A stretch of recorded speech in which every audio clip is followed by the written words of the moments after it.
In this video I tried to change the way I present the inks, so I tried to make the video more concise and offer more comparisons with nib sizes.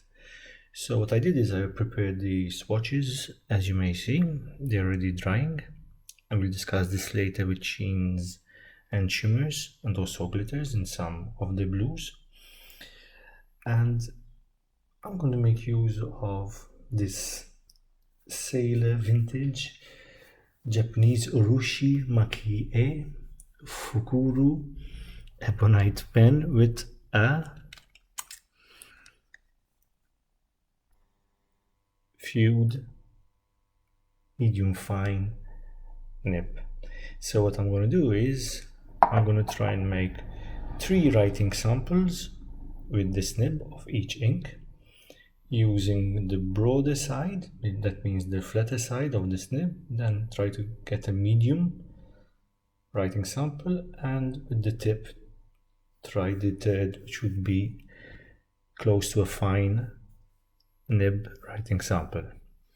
In this way I think that everybody could see and judge the different shades that you can get with the different inks according to nib sizes used, the 3 most frequently used nib sizes, which are fine, medium and broad.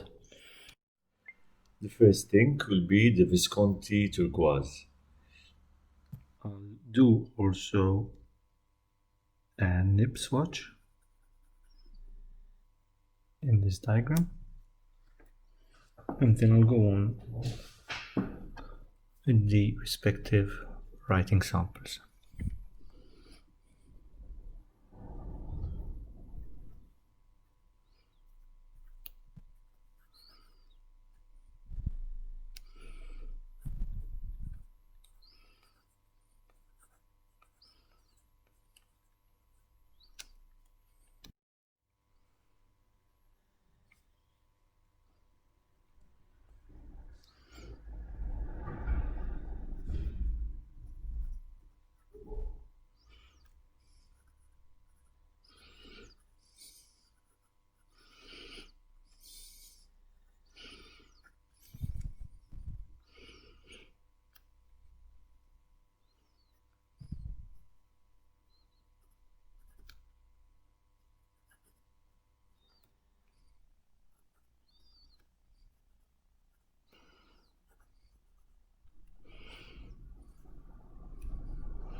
So the first ink was the Visconti Turquoise,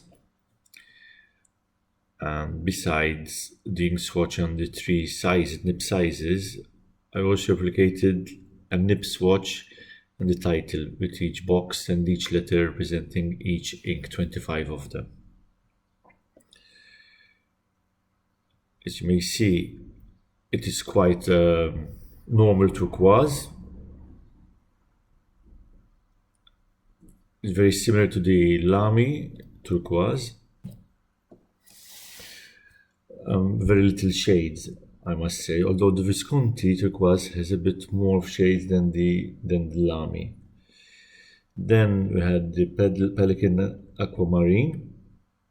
Here is going into a sort of teal with some shading, as you may see even in the bigger swatch, and very similar to the Ackerman Israel's Ziblau, I hope I pronounce it well, Dutch Masters ink, which is a bit darker than the aquamarine and a bit more shading. Then we've got an ink I never used, the KWZ Eingal turquoise, strong turquoise. As you may see, maybe with the zoom in, there is more shading than it's more punchy than the Israel's Ziblau and the Pelican. But obviously it's an Eingal, so you have to be more careful with that ink. As you may see also in the letters with the nib swatches in the title. Then we Have the J. Herbin Verdigris, which is actually a green gray, but as you may see, it goes to the darker side, nearly entering the turquoise range. Then we have the diamine teal. Again, as you may see, there are little differences what I could see between the Pelican, KWZ, Ackerman, and diamine teal. Then we have the diamine denim, which has some shading. It is on the darker side of the teal, going into the blue, actual blue.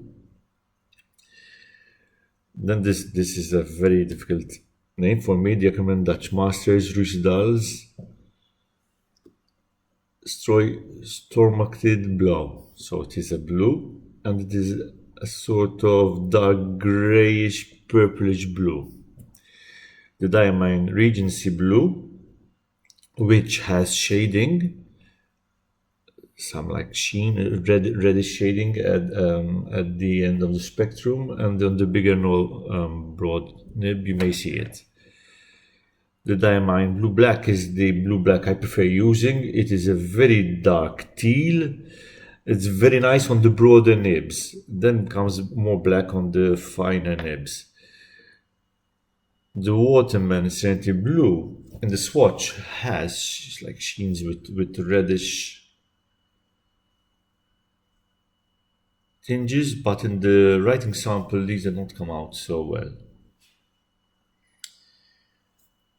The Noodlers Ottoman Azur, I like picking up the Visconti Homo sapiens with this ink. It is a bright, like a dark, like royal blue with very little sheen, nicer on the broader nibs. And this is my favorite ink, probably the Robert Oster Fire and Fox.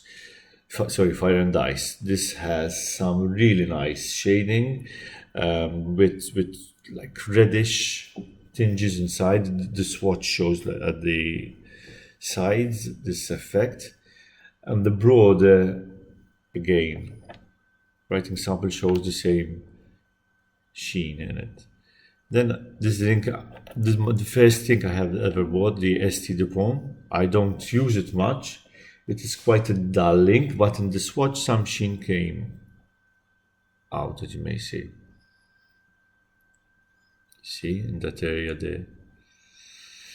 Then we have the Shizuku Azago, which on the packet it goes onto the purplish, but it is, for me, still a bluish ink on the limits before purple, but it is a very flowing, as you already know, ink, not so much sheen in it, but a strong purplish blue.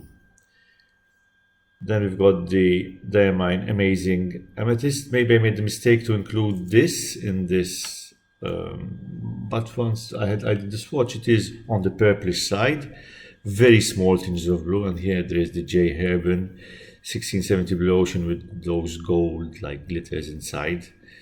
And I use it on a stub, so usually on a Twisby Echo stub, and to see that golden glitter there in the writing usually, and as you may see in the writing sample, it is very evident, and also on the swatch. Next we have the J. Herbin Bleu de Profonde, which is a very dark sort of blue going into the blue-black spectrum, but there are only small shades of black, especially in the broader writing sample. A very nice then KWZ Iyengal Azure number 5, very strong reddish sheen in the swatch and also on the broader writing sample. Then this, for me, the blue Iyengal number 4 KWZ is anything but a blue side of my sample, or it's on the greyish, dirty-ish side.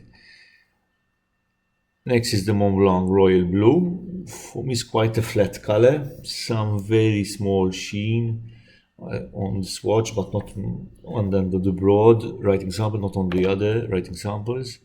I don't like this thing very much personally. Same I may say for the Visconti blue, which is the maybe most royal of this blue comparison, but it's quite stale for me. Then you've got the Omas blue. This has some very nice sheen.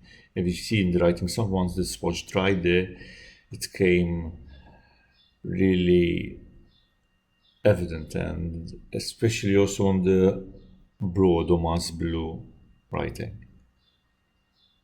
Finally, we've got the Konpeki Roshizuku. A very nice blue. As you may see here in the final comparison, the shades and sheen in the Waterman, for example, Serenity, appear in the swatch but not in the writing samples, whereas in the Robert Oster and the KWZ Azure number 5 you can see some from in the Amas blue, especially in the broader writing. In the Noodler's Ottoman Azure, this sheen is more evident. Then for the Turquoise, maybe because I like darker colors, in the KWZ Eingal Turquoise sample, both in the broad and in the swatch, it was really nice to see the shades coming out, even in the Ackerman Israel's Zebra. So this is it. Hope this is useful, and thank you for joining.